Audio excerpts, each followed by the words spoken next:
नमस्कार दोस्तों, plus point के यूट्यूब के वीडियोस में आपका स्वागत है। दोस्तों मेरा नाम है निकेत शाह। दोस्तों सबसे पहले तो आपको दिवाली की बहुत बहुत बहुत शुभकामनाएं। आज के इस वीडियो में हम लोग जानने वाले हैं कि एम्बेडेड सिस्टम जो होता है उसके लिए कौन सा माइक्रो प्रोसेसर या माइक्रो कंट्रोलर हमारे काम में आता है या कौन सा हमारे लिए बेस्ट रहेगा, आज के इस वीडियो में जानने वाले हैं। तो इस वीडियो को ध्यान से देखिएगा। अगर पसंद आता है तो अपने दोस्तों के साथ में ज़रूर शेयर कीजिए। सबसे पहले मैं बता दूं एम्बेडेड सिस्टम है क्या। तो एम्बेडेड सिस्टम का मतलब ऐसा रहता है, एक डेडिकेटेड कंप्यूटर रहता है जिसके अंदर हम लोग माइक्रो प्रोसेसर या माइक्रो कंट्रोलर का यूज़ करते हैं और उसके अंदर हम लोग खुद ही सॉफ्टवेयर का यूज़ करके यानी फर्मवेयर का यूज़ करके एक स्पेसिफिक टास्क परफॉर्म करवाते हैं। जैसे कि एमआरआई मशीन हो गया या रॉकेट हो गया या प्लेन हो गया, उसका कुछ स्पेसिफिक टास्क अगर मुझे करवाना है। अभी आजकल एकदम मैं बेसिक बात बताऊं तो आपके मोबाइल में भी माइक्रो प्रोसेसर या एम्बेडेड सिस्टम ही काम करता है, स्पेशली फॉर कैमराज। कैमरा में आप देख सकते हैं फोकस करने के लिए जो रहता है, अगर आप किसी का फोटो निकालते हो तो देखो आपको जो चेहरा नजर आता है उसमें स्क्वायर बॉक्स नजर आता है। तो ये सारी जो टास्क परफॉर्म करने का काम करता है ये रहता है एम्बेडेड सिस्टम। ये बहुत ही रियल टाइम एप्लीकेशन हम लोग उसको बोलते हैं। तो इस एम्बेडेड सिस्टम को हम लोग को अगर बनाना है, हमारा खुद का एक सिस्टम बनाना है, तो उसके लिए मैं कौन सा माइक्रो प्रोसेसर या कौन सा माइक्रो कंट्रोलर यूज करूंगा। जैसे कि आपको यहाँ पे नजर आ रहे हैं बहुत सारे अलग अलग किस्म के माइक्रो कंट्रोलर्स या माइक्रो प्रोसेसर नजर आ रहे हैं। उसमें सबसे पहले हम लोग क्या करते हैं, हर एक को अलग अलग करके सीखने की कोशिश करते हैं ताकि हमें समझ में आए कि हमारे लिए कौन सा बेस्ट रहेगा। तो सबसे पहले बात करेंगे आर्डिनो। ये आप देख सकते हैं और ये बहुत ही कॉमन कंपोनेंट है, स्पेशली फॉर बिगिनर्स के लिए सबसे बेस्ट है। यानी कि अगर आप इस फील्ड में आना चाहते हो, एम्बेडेड सिस्टम की, एआई की या रोबोटिक्स की फील्ड में आना चाहते हो, तो सबसे पहला कदम है आपका आर्डिनो। आर्डिनो बिगनिंग के लिए, हॉबीस्ट के लिए या समझो प्रोटोटाइप कुछ बनाना है या सिंपल आईओटी प्रोजेक्ट बनाना है तो उसके लिए सबसे बेस्ट माना जाता है। इसमें जो माइक्रो कंट्रोलर यूज होता है, ये देखिए आप माइक्रो कंट्रोलर देख सकते हैं, ये ATmega 328 माइक्रो कंट्रोलर का यूज किया जाता है आर्डिनो यूनो में। बाकी आर्डिनो में ऐसे अलग अलग वर्जन आते हैं जिसमें अलग अलग माइक्रो कंट्रोलर का भी यूज किया जाता है। इसकी मैं अगर खासियत में बताऊं तो ये इसकी कम्युनिटी यानी कि इसको वापरने वाले लोग बहुत है। इसके रेडीमेड सॉफ्टवेयर, रेडीमेड प्रोग्राम्स काफ़ी सारे अवेलेबल है और ये इजीली प्रोग्राम भी कर सकते हो। उसको आर्डिनो IDE के जरिए प्रोग्रामिंग किया जाता है। साथ ही साथ इसमें सेंसर्स, एक्चुएटर्स लगाना काफ़ी आसान है, उसको प्रोग्राम करना भी काफ़ी आसान है। लेकिन इसका एक डिसएडवांटेज है क्या, प्रोसेसिंग जो पावर है वो बहुत कम है, इसकी मेमोरी कैपेसिटी भी बहुत कम है।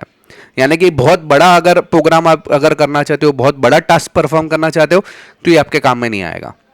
छोटे या बेसिक टास्क के लिए सबसे बेस्ट माना जाता है आर्डिनो। इसके बाद आता है रास्पबेरी पाई। ये रास्पबेरी पाई काफ़ी इंटरेस्टिंग है।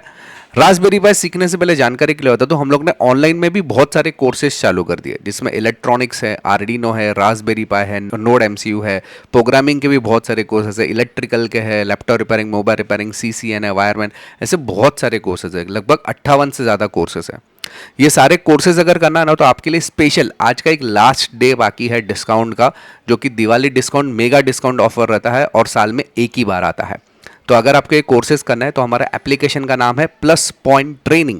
ये आपको गूगल प्ले स्टोर पे मिल जाएगा। अधिक जानकारी के लिए दोनों मेरे व्हाट्सअप नंबर है, दोनों में से किसी भी एक व्हाट्सअप पे मुझे हाई का मैसेज डाल दिए तो मैं सारी जानकारी आपको व्हाट्सअप के माध्यम से भिजवा दूंगा। चलिए अभी जान लेते हैं रास्पबेरी पाई के बारे में। रास्पबेरी पाई एक माइक्रो प्रोसेसर है। आर्डिनो क्या था, माइक्रो कंट्रोलर था और ये माइक्रो प्रोसेसर है। इसका खास इस्तेमाल है ना IoT के लिए, रोबोटिक्स के लिए, AI के लिए इसका खास इस्तेमाल होता है। इवन आजकल को इथिकल हैकिंग के लिए भी रास्पबेरी पाई का हम लोग इस्तेमाल करते हैं। इसकी खासियत ऐसी है कि ये कंप्यूटिंग पावर है, इसमें खुद एक कंप्यूटर है। इसमें हम लोग लिनक्स यूज़ करते हैं। स्पेशली रास्पबेरी पाई ने खुद का एक लिनक्स ऑपरेटिंग सिस्टम बनाया है जिसका हम लोग इस्तेमाल कर सकते हैं। इसके अलावा इसमें मल्टीमीडिया है, यानी कि गाने बीने सुनने की काबिलियत है, फिर कैमरा लगा सकते हैं, बहुत सारी चीज़ें हम लोग कस्टमाइज़ कर सकते हैं इसके अंदर। ये इसके अंदर जो प्रोसेसर लगता है ये ब्रॉडकॉम का है, ARM प्रोसेसर बेस्ड CPU है। इसकी स्ट्रेंथ जैसे मैंने बताया, इसमें लिनक्स ऑपरेटिंग सिस्टम है। ये कॉम्प्लेक्स चीज़ों को भी आसानी से परफॉर्म करवा सकते हैं। एकदम बहुत बड़ा टास्क बनाया, जैसे AI काफ़ी बड़ी चीज़ है, रोबोटिक्स काफ़ी बड़े बड़े रोबोटिक्स के टास्क रहते हैं वो आसानी से कर सकता है। और जैसे मैंने बताया कि AI और रोबोटिक्स के लिए तो खास रास्पबेरी पाई का ही इस्तेमाल होता है। लेकिन एक इसका डिसएडवांटेज आप बोल सकते हैं कि ये जो पावर जो है ना वो ज़्यादा खींचता है एज़ कम्पेयर टू आर्डिनो। ये सिंपल टास्क परफॉर्म करने के लिए थोड़ा सा महंगा पड़ेगा, थोड़ा बड़ा टास्क करने के लिए यही सही है। और रियल टाइम अगर आपको कुछ परफॉर्म करना है तो भी आप इसके ज़रिए कर सकते हैं, लेकिन कभी कभार इसमें कुछ ग्लिचेस आते हैं जो आप सॉफ्टवेयर की मदद से उसको सॉल्व भी करवा सकते हैं। थोड़े से उसके डिसएडवांटेज आप उसको मान सकते हो। तीसरा जो आता है वो होता है नोड MCU, जिसको ESP8266 या ESP32 भी आप बोल सकते हैं। खास करके लोग नोड MCU के नाम से नहीं जानते, ESP8266 के नाम से जानते हैं। ये स्पेशली फॉर IoT एप्लीकेशंस, यानी कि इंटरनेट ऑफ थिंग्स, इंटरनेट से कोई भी चीज़ को चालू या बंद करवाना है, या वाईफाई बेस को मॉड्यूल बनाना है, या होम ऑटोमेशन आपको करना है, तो आपके लिए बेस्ट रहेगा नोड MCU।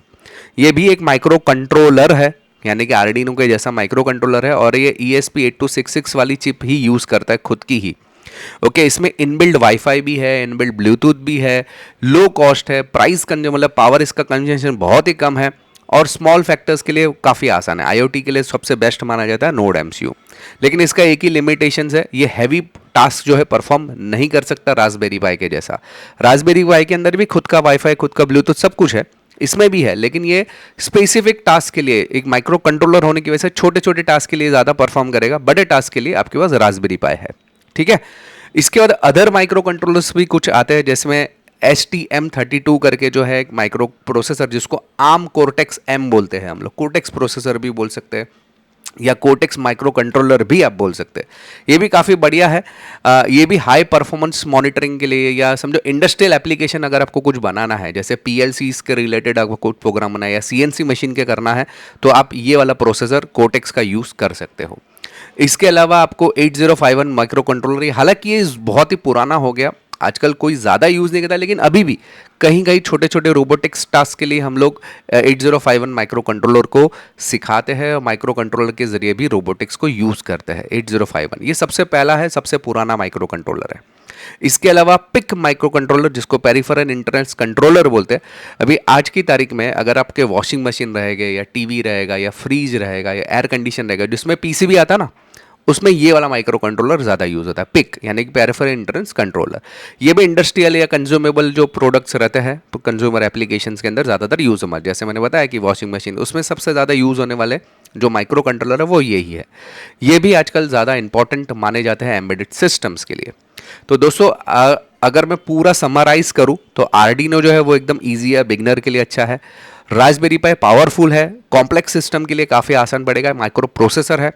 नोड MCU जो है जनरली IoT के लिए काम करता है, वाईफाई और ब्लूटूथ इनबिल्ट होने की वजह से बहुत ही अच्छी तरह से परफॉर्म कर सकता है, लेकिन छोटे टास्क के लिए। और पिक जो है वो कंज्यूमर इलेक्ट्रॉनिक्स या इंडस्ट्रियल एप्लीकेशन के लिए अंदर STM32 या पिक माइक्रो कंट्रोलर का हम लोग यूज़ कर सकते हैं।